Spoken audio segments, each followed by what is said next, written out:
సుమన్ టీవీలో మీ personal and business promotions కోసం కింది నెంబర్కి కాంటాక్ట్ చేయండి. కాకినాడలో సంచలనంగా మారిన పెళ్లి పేరుతో మోసం ఎపిసోడ్ సినిమాకు మించిన ట్విస్ట్లతో ఇంట్రెస్టింగ్ గానే మారింది. సర్వం దోచేసినట్టు ఆరోపణలు ఎదుర్కొంటున్న పెళ్లి కూతురు కొత్త వాదనను తెరపైకి తీసుకొచ్చింది. కృష్ణమోహన్ చెప్పిందంతా పచ్చాబద్దమని, తనకిష్టం లేకుండా నిశ్చితార్థం చేశారని, తనకింతవరకు పెళ్లే కాలేదని చెప్పి బాంబు పేల్చింది. కావాలనే దుష్ప్రచారం చేస్తున్నారని ఆమె చెప్పడంతో కథ మరో మలుపు తిరిగింది.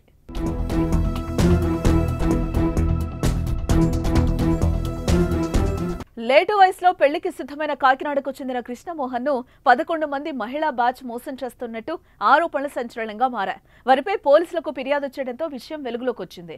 శిరీష అనే మధ్యవర్తి నీరజ అనే అమ్మాయి ఉందని చూపించి అదే రోజు నిశ్చితార్థం చేశారని, తర్వాత తన వద్ద నీరజ, ఆమె కుటుంబ సభ్యులు విడతల వారీగా 6 లక్షల రూపాయలు నగలు కాజేశారని తెలిపారు. తర్వాత ఫోన్ స్విచ్ ఆఫ్ చేసి కనిపించకుండా పోయారని తెలిపారు. వాళ్ళు కంగారు పెట్టి అప్పుడప్పుడు ఎంగేజ్మెంట్ అంటే రాజమండ్రి బస్ స్టాండ్ ఎదురుంటే శుభమస్తులో ఈ పెళ్లి కూతురు వీళ్ళ మెంబర్లు అందరూ వచ్చారు. సీసీ ఫుటేజ్లు కూడా ఉన్నాయి. 25,000 రూపాయల చీరలు, వడ్డానాలు అన్నీ మొత్తం సమస్తం తీసుకున్నారు. మూడో రోజేమో ఈ అమ్మాయి నాకు ఫోన్ లేదంటే ఒప్పో ఫోన్ ఏలూరు బజాజ్ షోరూంలో కొన్నాం. 2 అన్నవరంలో పెళ్లి చేసుకుందాం అంటే రాజమండ్రిలో గోల్డ్ ఐటమ్ తీసుకుని వాళ్ళకి ఇచ్చాను. తర్వాత రోజు ఫోన్ పేలు, గూగుల్ పేలు అంటే ఇది మాకు ఫుడ్ కూడా లేదండి అంటే అన్నీ వాళ్ళ అన్నయ్య పేరు మీద వేయించుకుంది. అన్ని ఎవిడెన్స్లు ఉన్నాయి.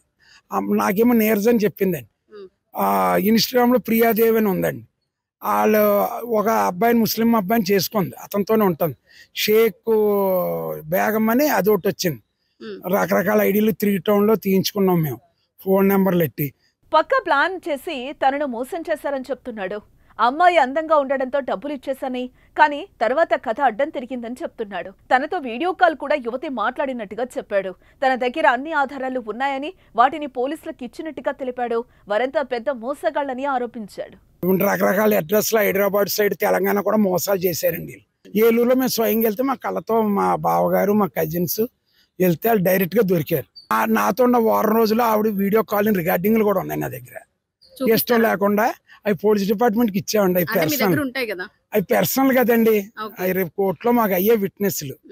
ఆ అమ్మాయి కాల్ మాట్లాడి నాకు జొమాటోలో బుక్ చేయమని, మా అమ్మ వస్తుంది డబ్బు ఇవ్వమని అన్ని ఉన్నాయి ఎవిడెన్స్లు. అమ్మాయి దగ్గర ఉన్నాయి ఎవిడెన్స్లు, పెట్టమనండి. మా కోర్టు లా తీరుస్తుంది. ఆల్రెడీ ఎఫ్ఐఆర్ ఫైల్ అయింది వాళ్ళ మీద. ఇదిలా ఉంటే తాము ఫేక్ కాదు, కృష్ణమోహన్ ఫేక్ అని పెళ్లి కూతురుగా నిశ్చితార్థం చేసుకున్న యువత ఆరోపిస్తుంది. తన పేరు నీరజ కాదని చిన్ని అని పేర్కొంది. కృష్ణమోహన్ అన్ని అబద్ధాలే చెప్తున్నాడని, అసలు తనకు ఇంతవరకు పెళ్లే కాలేదని ఆవేదన వ్యక్తం చేస్తోంది. తనకు ఇష్టం లేకుండా నిశ్చితార్థంలో కూర్చోపెట్టారని, బలవంతంగా నవ్వి ఫోటోలు తీసుకున్నట్టుగా సుమన్ టీవీకి వివరించింది. ఆయన తనకు పెళ్లైనట్టు చూపిస్తున్న ఫోటోలు తనవి కాదని, తన అక్కవని చెప్పి పెద్ద ట్విస్టే ఇచ్చింది.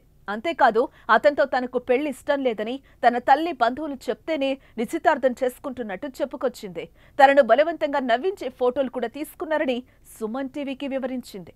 వాళ్ళు కావాలని అలా చెప్తున్నారు. నా పేరు నీరజ కాదు, అసలు నాకు మ్యారేజ్ కూడా కాలేదు, ఎవరు లేరు కూడా. ఆయన కావాలని చెప్పి అలా ఫేక్ చేస్తున్నాడు. నిశ్చితార్థం ఏమీ కాలేదు. నాకు కూర్చోపెట్టేసి చీర కట్టి కూర్చోపెట్టి అవన్నీ చేతిలో పెట్టి నార్మల్ గా ఫొటోస్ వద్దన్నా కూడా బలవంతంగా ఫొటోస్ కూడా తీసేశారు. నవ్విచ్చడం అలాంటివి చేసి ఫొటోస్ తీసేశారు. అవన్నీ రుజువులు తీసుకురమ్మని చెప్పండి. నాకు పిల్లలు ఉన్నది, నాకు హస్బెండ్ ఉన్నది, వాళ్ళిద్దరిని కూడా తీసుకొని రమ్మనండి. నేను ఎక్కడికైనా వస్తాను. నాకు పిల్లలు లేరు, నాకు పెళ్లి కాలేదు, ఉన్నారని చెప్పి వాళ్ళు తీసుకురమ్మనండి. నా పిల్లల్ని కూడా, నా హస్బెండ్ ని. నాకైతే ఎటువంటి బంగారం ఇవ్వలేదు, ఏమీ ఇవ్వలేదు, ఫోన్ కూడా కొనిచ్చలేదు. అలాగే కృష్ణమోహన్ వద్ద ఎలాంటి డబ్బులు తీసుకోలేదని తెలిపింది. కృష్ణమోహన్ అబద్ధాలు చెప్తున్నాడని, తనపై పోలీసులకు ఫిర్యాదు చేస్తానని పేర్కొంది.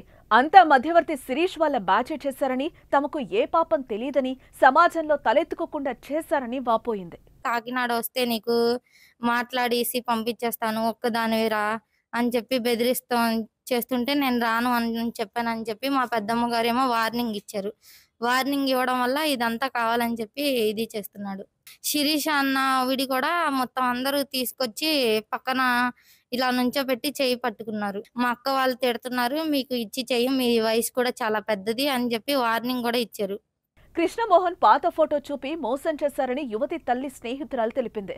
అడిగితే బరువు పెరిగారని చెప్పి హడావిడిగా వారే నిశ్చితార్థం చేశారని, తమకు ఎటువంటి సంబంధం లేదని తెలిపింది. తమ పరువు తీసిన కృష్ణమోహన్ పై పోలీసులకు ఫిర్యాదు చేస్తామని హెచ్చరించింది.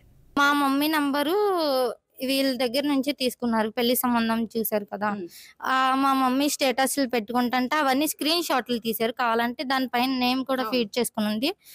స్క్రీన్ షాట్లు తీసి కావాలని ట్రోలింగ్లు పెడుతున్నాడు. నేను రాను అని చెప్పానని, పెళ్లి చేసుకోను అన్నానని. నేను స్టార్టింగ్ లోనే చెప్పేసి అప్పుడు బలవంతం చేస్తున్నారని కూర్చొని ఉన్నాను. ఇంటికి వెళ్ళంగానే నాకు వద్దు అని చెప్పేసాను. కావాలంటే వాళ్ళందరినీ కనుక్కోండి, ఎవరైతే ఉన్నారో వాళ్ళని. నా బర్త్డేకి కాల్ చేస్తే మా అమ్మాయి మాట్లాడదు, మా అమ్మాయికి ఇచ్చి చెయ్యం, కాల్ చేయొద్దు అంటే ఎలా చేయకుండా ఉంటారో నేను కూడా చూస్తాను, ఎవరిని చేసుకోకుండా ఏమో మీ అమ్మాయిని బ్యాడ్ చేసేస్తానని చెప్పి మా మమ్మీకి కూడా బెదిరించాడు. ప్రస్తుతం ఈ విషయంపై పోలీసులు దర్యాప్తు చేస్తున్నారు. ఇరు వర్గాలను పిలిచి విచారిస్తున్నారు. మరి ఈ ఎపిసోడ్లో ఎలాంటి ముగింపు వస్తుందో చూడాలి.